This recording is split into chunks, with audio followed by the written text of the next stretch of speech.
જૂનાગઢમાં રામનવમીની ધામધૂમથી ઉજવણી કરવામાં આવી રહી છે। જૂનાગઢથી આ સમાચાર પડી રહ્યા છે, જ્યાં રામનવમીની ધામધૂમથી ઉજવણી કરવામાં આવી રહી છે, ત્યારે ભગવાનના પ્રાગટ્ય દિવસ નિમિત્તે આ ઉજવણી કરવામાં આવી રહી છે। ઉપરકોટ નજીક રામ મંદિર ખાતે મહાઆરતી કરવામાં આવી, ત્યારે મોટી સંખ્યામાં શ્રદ્ધાળુઓ ઉમટી પડ્યા હતા। ભગવાનના દર્શન કરવા શ્રદ્ધાળુઓની ભારે ભીડ જોવા મળી છે।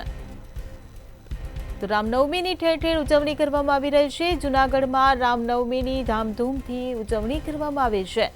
ભગવાનના પ્રાગટ્ય દિવસ નિમિત્તે આ ઉજવણી કરવામાં આવે છે। ઉપરકોટ નજીક રામ મંદિર ખાતે મહાઆરતી કરવામાં આવી, ત્યારે મોટી સંખ્યામાં શ્રદ્ધાળુઓ ઉમટી પડ્યા હતા। તો ભગવાનના દર્શન કરવા માટે શ્રદ્ધાળુઓની ભારે ભીડ જોવા મળી છે। તો ઉપરકોટ રામ મંદિર ખાતે ઉજવણી કરવામાં આવે છે। રામનવમીની ધામધૂમથી જૂનાગઢમાં ઉજવણી કરવામાં આવે છે, ત્યારે ભગવાનના પ્રાગટ્ય દિવસ નિમિત્તે આ ઉજવણી કરવામાં આવી રહી છે। અગ્રાવત છે ઉપરકોટ રામચંદ્રજી મંદિરમાં અમે રહીએ છીએ।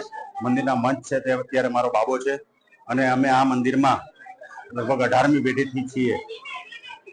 મૂળ પેઢી અમારી રાજસ્થાન રહેવાસા ચિત્તોડગઢથી આવેલી છે, અને 1660માં આ મંદિરની સ્થાપના કરેલી હતી। કાળા રામ તરીકે અહીંયા બિરાજે છે। અમારી પહેલી પેઢીનું નામ હતું ગોરધનદાસ બાપુ, જે લોહા લંગરીના નામથી ઓળખાતા, સવામણ લોખંડ પહેરતા। એ લોખંડની પણ અહીંયા પૂજા થાય છે।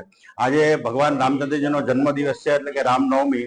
અયોધ્યા નંદન, દશરથ નંદન રામચંદ્રજી ભગવાનનો જન્મ અમે વર્ષ ઉજવીએ છીએ। આજ સવારથી જ આ મંદિરમાં લોકોની ભીડ હતી, અને હજી સાંજ સુધી, રાત્રે 10-11 વાગ્યા સુધી મંદિર ખુલ્લું રહેશે, અને લાખોની સંખ્યામાં લોકો જોડાશે।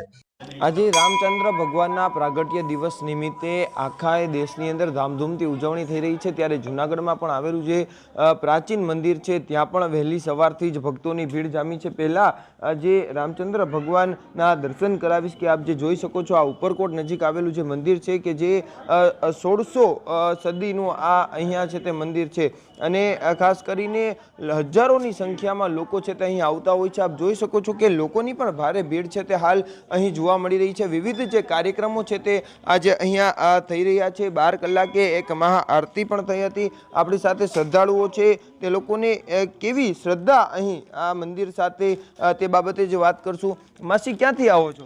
અહીંયા જૂનાગઢમાં પાછળ। શું કહેશો, આજે રામચંદ્ર ભગવાનનો પ્રાગટ્ય દિવસ છે, તો બહુ મજા આવે આ તો, કે આવા ઉત્સવ ઉજવવા વારા ઘડી મળે આપણને। ને આ મંદિર જો સૌથી જૂનું પુરાણું છે, ને શ્યામ મૂર્તિ છે એ આપણે જૂનાગઢમાં 3 જ જગ્યાએ છે। એક અહીં આપણા રામ મંદિરમાં, એક અયોધ્યામાં, ને એક બીજી ત્રીજી છે હા નાસિકમાં, અહીંયા છે 3 શ્યામ મૂર્તિ છે। આ દર્શન કરીને ખૂબ જ આનંદ થાય। શ્રદ્ધા કેવી? હા, ભગવાન આપણું બધું મનોરથ પૂરા કરે છે। આપણે શ્રદ્ધા રાખીએ તો શ્રદ્ધા રાખીને બધું આપણે કામ કરીએ, એનું નામ લઈને કામ કરીએ તો ભગવાન આપણા બધા મનોરથ પૂરા કરે છે। આપ જોઈ શકો છો દ્રશ્યોમાં પણ કે હજુ પણ લોકોની ભીડ છે તે જોવા મળી રહી છે, અને ખાસ કરીને જે શ્યામ મૂર્તિની વાત કરવામાં આવી તે દેશની અંદર 3 જ જગ્યાએ છે। એક જૂનાગઢની અંદર, નાસિકમાં, અને આમ 3 જગ્યાએ છે આ મૂર્તિ છે, અને જેના દર્શન કરવા હજારોની સંખ્યામાં લોકો આજે ઉમટી પડ્યા છે। અમાર બખાઈ, મંતવ્ય ન્યૂઝ, જૂનાગઢ।